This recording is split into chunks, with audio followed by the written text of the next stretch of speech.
आपण म्हणता ते खरं आहे की धान उत्पादकांना प्रति हेक्टर 20,000 रुपये बोनस देण्याचं जाहीर हे हिवाळी अधिवेशनमध्ये नागपूरमध्ये राज्याच्या मुख्यमंत्र्यांनी जाहीर केलं होतं।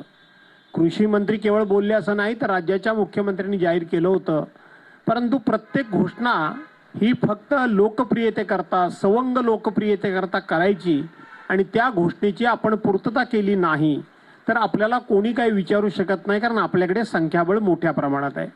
अशाच पद्धतीनं कोकणामध्ये जे हापूस आंबा बागायतदार आहेत त्यांचं कधी नव्हे एवढं यंदा नुकसान झालं। कोकण कृषी विद्यापीठ असेल, कृषी खातं असेल यांनी आपला लेखी अहवाल दिला की जेमतेम 5 ते 10% फक्त आंबा पीक हे शेतकऱ्यांच्या हातामध्ये आहे। यंदा आखाती देशामधलं युद्ध झाल्यामुळं तो आंबा परदेशी जाऊ शकला नाही आणि सगळ्या कोकणच्या लोकप्रतिनिधींची बैठक माननीय मुख्यमंत्र्यांच्याकडे झाली आणि मुख्यमंत्र्यांनी परवांच्या ह्याच्या अर्थसंकल्पीय अधिवेशनामध्ये मुख्यमंत्र्यांनी एनडीआरएफच्या निकषाप्रमाणे फक्त 22,000 रुपये प्रति हेक्टर मी कोकणवासियांच्या आंबा बागायतदारांना देईन, म्हणजे पर कलम नियमाप्रमाणे एका हेक्टरमध्ये 125 कलमांची लागवड केली पाहिजे, त्याप्रमाणे 187 रुपये फक्त शेतकऱ्यांना मिळतात अशी चेष्टा करण्याचं काम हे राज्य सरकारकडून सातत्याने चालू आहे। आणि म्हणून राज्य सरकार फक्त घोषणा करतं, घोषणांची आपण पूर्तता केली नाही तर आपल्यावर काही जबाबदारी येते, आपल्याला कोणतरी विचारणार आहे, ही भीतीच राज्यकर्त्यांना जी असली पाहिजे ती नसल्यामुळं राज्यकर्ते अहंकारी आणि अनिर्बंध झालेले आहेत।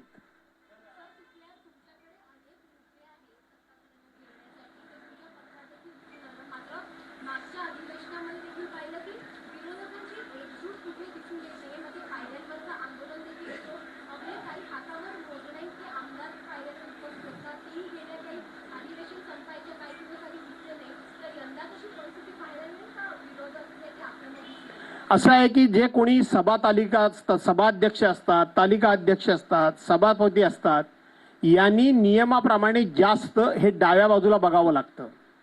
डाव्या बाजूला विरोधी पक्षाचे सदस्य बसलेले असतात, डाव्या बाजूला बघायचं याचा अर्थ डावी बाजू जी आहे ते नाही रे वर्गाचा आवाज आहे आणि उजवी बाजू आहे ती सत्ताधारी पक्षाचा आहे रे वर्गाचा आवाज आहे।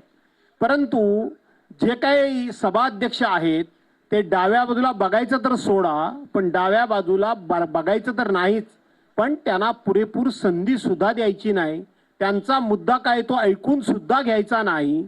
त्यांना असं वाटतं की विरोधी पक्षाने एखादा जर विधायक मुद्दा मांडला आणि सरकारकडून त्याला जर पॉझिटिव्ह उत्तर दिलं गेलं तर त्याचं श्रेय हे विरोधकांना जाईल, म्हणून प्रत्येक गोष्ट ही सत्ताधारी पक्षानेच मांडली पाहिजे, सत्ताधारी पक्षातून बोललं पाहिजे असा जाणीवपूर्वक प्रयत्न केला जातो। आणि त्यामुळं विरोधक संख्येने कमी आहेत याची चिंता विरोधकांना देखील नाही आणि महाराष्ट्राला खात्री आहे की विरोधक संख्येने जरी कमी असले तरी विरोधकांचा जर हक्क मिळाला, विरोधकांना जर त्यांचा हक्क मिळाला, त्यांची वेळ त्यांना मिळाली, त्यांची स्पेस जर त्यांना भरून काढायला संधी मिळाली तर मी मगाशीच सांगितलं की महाराष्ट्राला अपेक्षित असलेलं काम आम्ही करून दाखवल्याशिवाय राहणार नाही। असं आहे की विरोधी पक्षनेता व्हावा म्हणून जरूर आम्ही आग्रही आहोत, विधानसभेमध्ये असेल, विधान परिषदेमध्ये असेल। याचं कारण विरोधी पक्षनेते पद हे घटनात्मक पद आहे, ते जर पदाची या ठिकाणी नेमणूक झाली तर काही हे आता ज्या पद्धतीनं विरोधी पक्षाचा आवाजच दाबला जातोय, विरोधी पक्षाला कुठल्याही परिस्थितीमध्ये त्याचं मतच मांडून दिलं जात नाही, ते त्यांना तसं करता येणार नाही, कारण तो घटनात्मक दर्जा असलेलं पद आहे। राज्याचे उपमुख्यमंत्री हे घटनात्मक पद नाही, परंतु विरोधी पक्षनेता हे घटनात्मक पद आहे आणि म्हणून त्या पदाला घटनात्मक अधिकार प्राप्त होतात आणि त्या अधिकाराचा वापर जर विरोधकांनी केला तर आपली अनेक पापं बाहेर येतील याची सत्ताधाऱ्यांना आणि अध्यक्षांना भीती वाटते।